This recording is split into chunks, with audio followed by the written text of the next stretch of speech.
way we're going to be thinking about groups of notes and what we're going to be calling them is slightly different. So I won't get into that today, but I mostly just want to talk to you about in general what this Sonic Resource Guide is. If you open it up, you'll notice it's just a book of lists. What you guys usually call scales, what I'll be calling them is pitch class sets. Same thing as scales. It's just calling them a different name. Sometimes I'll call them scales, sometimes I'll call them pitch class sets. That's equal, okay? What this book is that you're looking at now is a list of the 220 possible pitch class sets that you can have, okay? Those, starting from page 1 to page 220, represents every possible scale possible on the planet using 12 notes. Now, the thing that's different here is that there's obviously many more scales if you think of the scales in all the possible melodic combinations. You know, like if I had a C major scale, let me just put this on here. If I had a C major scale and I started from C, but that's one scale, but you could, you know, you might think of as another possible melodic combination. What this book has done is boiled every melodic combination down to the scale that it's come from. Now the other thing is that if you, most of you know that if you have a C major scale, that's the same scale as a D Dorian scale, right? Because it's built on the second degree. If we had C major here, if we started from D, it's the same notes, but it's a D major scale, I mean D Dorian scale. So in the book, if you would look up the major scale, what you would find is that the notes that are represented there are representing the major scale, the Dorian scale, the Phrygian scale, the Lydian scale, the Mixolydian scale, the Aeolian scale, and the Locrian scale. Those are all considered the same scale. Okay? Now you may say, well, why would you want to do that? And the reason you want to do that is because that allows you to boil all the stuff that's related to the major scale down to one unit, rather than trying to think of it all as separate units. You just know that the type of chords that you can come up with, for instance, if I was to play, all right, so if I just took that, that's a G, B, D, and an A, okay? But that could be over a C, over a D, E, and continue up the scale, G, A, B, right? So that chord could work in all those different keys. Or against all those different bass notes, which what I'm representing there is all the different modes. So what I'm saying is if you look on a page and you'll see like all the 3-note listings, all the 4-note listings, that's telling you the chords that you can get from that scale. If you look on 194, you say, well, what is that? That doesn't look like a major scale. What it actually is a Locrian scale. It's a D Locrian scale, or a D flat major scale, okay? So you may say, well, why do you have it listed like that?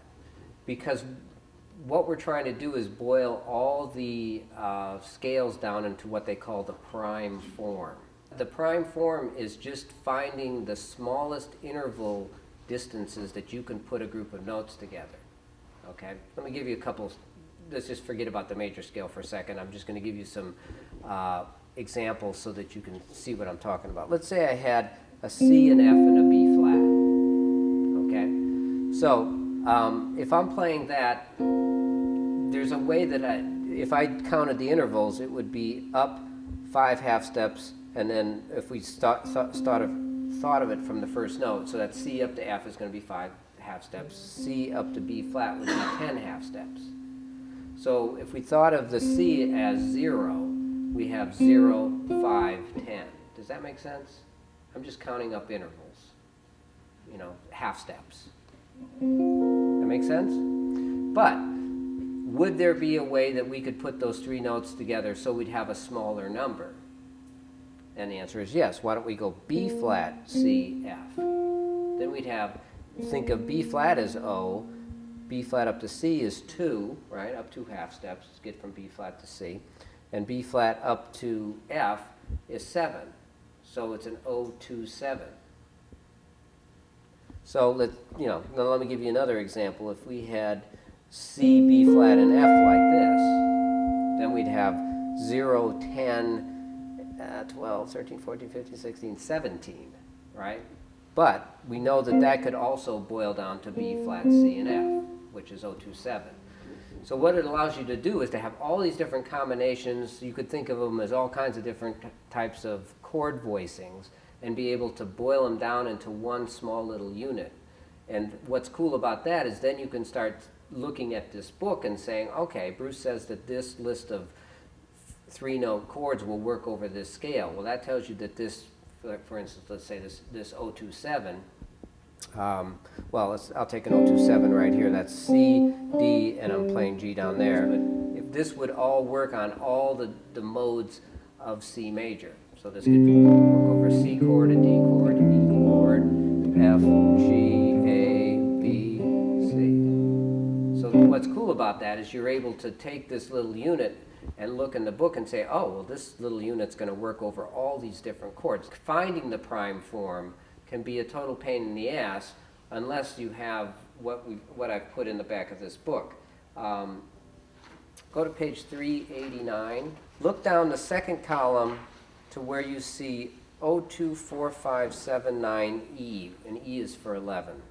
But not the, do you notice the columns are grouped in groups of 2? Go over to the second place. So let's think about a major scale. C being 0. If we go to D, that's 2, right? 2 half steps up. If we go to E, that's 4 half steps up from C. If we go to F, that's 5 half steps. If we go to G, that's 7 half steps. If we go to A, that's 9 half steps. And we go to B, that's 11, right? So that's our major scale. But if we look across from it, we see that it's 0, 3, 5, 6, 8, 10. And that's the page that we were just on. So what I've just showed you is how any scale that you're playing, you can look up in this book to find out information on it. Like if you were to take any combination of notes, you can just go in the back here and just write down what the interval combination is for that scale, and then you can just look it up in the book. For instance, let's take another one. Okay, so let's go to a 5-note combinations. Page 381, third column, about halfway down. 02479. If you look across from it, you can see that that is the prime form. And that happens to be your favorite scale, major pentatonic. That's on page 109. So now let's talk a little bit about the other stuff that's listed here. You'll see underneath the group of notes, it says the prime form, which we just found. And underneath that, it tells you what the degrees are of the scale. All right. Underneath that, we have this box here that gives you a listing of different chords. And what that's basically telling you is that if you take that scale and think of it from all the different degrees, so if you think of a C major pentatonic scale from D, C would be flat 7, right? D would be 1, E would be 2, G would be 4, A would be 5, right? So if we look there, on D, you can see, listed right across there what I just said, and you'll notice that then there's a listing of chords after that. And what that's telling you is that if you were playing that scale, you could play a minor 7 chord, a dominant 7 chord melodically, I'll tell you about that in a second, or a D7 sus4. Okay, so it's telling you from all the different degrees what chords you could use over that. And this information is really valuable because right now you could say, okay, well, that scale will work over all those chords listed there, right? So you could just take any of those chords if you wanted to write a tune, and you could just put them together in any combination and put a pentatonic scale over it, and it's going to work. Don't think of the stuff that's in this book as some sort of weird sounding stuff. This is can be anything from a pop tune to a totally avant-garde, wacky Bruce Arnold thing. You know what I mean? It can go you can write any type of music from this stuff. You just have to know how to use it. But let's go back to a major scale. You don't have to turn to the page, but what we have listed over here is the symmetrical difference as pitches. We have 7 notes in a major scale, so we have 5 notes that we're not using, right? So if you had a C major scale, the notes that you're not playing are a G flat major pentatonic. All right. So if you want to play inside and outside, you can go from playing the major scale to playing the pentatonic. All right, so that's just like a major vamp, right? So you could just be playing. So all the funny notes are the pentatonic, G flat.